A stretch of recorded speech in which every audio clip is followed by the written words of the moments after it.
This story happened almost 20 years ago, and it begins with a 17-year-old boy named Pei. At school, Pei was admired by almost everyone. He was wealthy, handsome, intelligent, and talented in sports. His family owned rental properties and money was never a problem. Even though he had lost his father at a young age, his mother and his uncle took care of him well. From the outside, Pei's life looked perfect, as if the future had already been promised to him. But behind that polished image, there was another side of Pei that very few people ever saw. He was cruel, entitled, and obsessed with desire.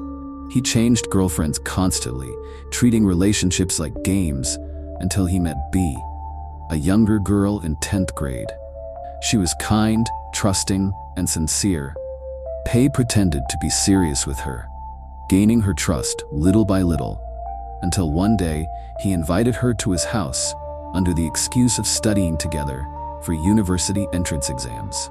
B believed him, and that decision destroyed her life. The first night was already a betrayal, but the true nightmare came on the second night, when Pei opened the door to his house and let in 5 of his closest male friends. What followed was not love, not desire, but systematic cruelty that stripped a young girl of her dignity, her safety, and her will to live. B tried to fight back through the law, but the pain became unbearable when she discovered that Pei and his friends had secretly recorded everything. The videos spread. The shame followed her everywhere. In the end, B chose death over a world that refused to protect her. What she left behind was not silence. She left rage, and a curse that never faded. Pei and the others were arrested and sentenced. He spent over 6 years in juvenile detention and prison. During that time, only his mother and uncle visited him. When he was released, it looked as if he had learned his lesson, as if he was ready to start over. But true remorse never came.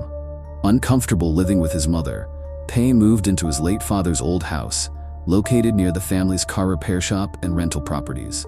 He lived freely, without responsibility, spending his days fixing cars and using the money his mother gave him. That was where he met C, a gentle woman who loved him without knowing anything about his past. For a while, life seemed normal again, and that was when karma finally caught up to him. One night, Pei woke up unable to move. His chest felt crushed, his shoulders pinned down. He recognized the sensation people used to call sleep paralysis, but this time, it was different. When he opened his eyes in the darkness, he saw a massive black shape sitting on his shoulders, its legs wrapped tightly around his neck. The shadow leaned close and whispered into his ear with a cold, furious breath. "You like watching so much, don't you? Tonight, I'll let you watch mine." Pei screamed and broke free, turning on the light, only to find the room empty. C slept beside him, unaware of anything that had happened. After that night, the strange events escalated. One evening, while Pei was working under a car at the repair shop, C called out from inside the house, asking what he wanted for dinner. Pei asked for water. Moments later, he saw a pair of legs stop beside the car. Thinking it was C, he leaned out to look and saw no one. Startled, he jerked violently. His head slammed into the jack holding the car, and the wrench in his hand knocked over open containers of engine oil and brake fluid. The chemicals poured directly onto his face, flooding his right eye. The pain was unbearable. At the hospital, doctors confirmed that his right eye was permanently blind and his left eye was dangerously infected. Pei was sent home, barely able to see, surrounded by darkness. While recovering upstairs, Pei suddenly heard C screaming downstairs, followed by the sound of objects breaking. Blind and panicked, he felt his way down, calling her name, but when he reached the living room, there was only silence.